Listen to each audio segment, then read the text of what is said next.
asem lan guyumu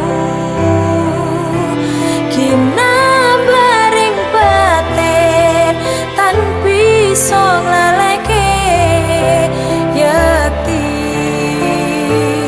Kang Mas ora ono liyane.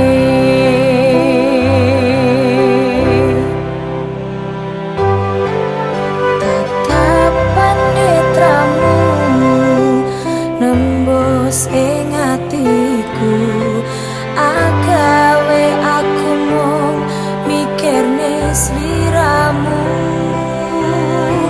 cahyaning rembulan kala klawan esemu amung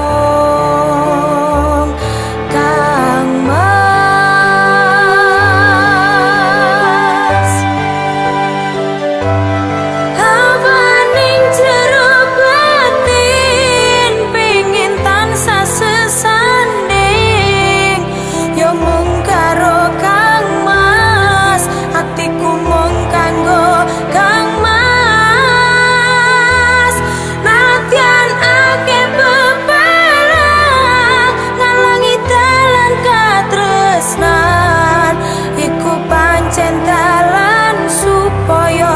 tresno iki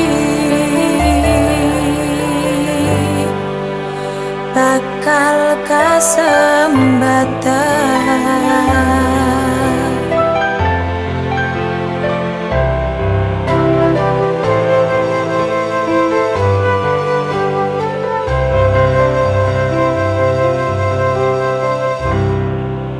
Tatapan netramu nembus ing atiku agawe aku mung mikirne sliramu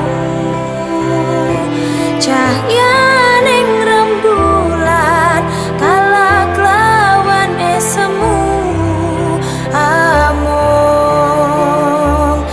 Kang Mas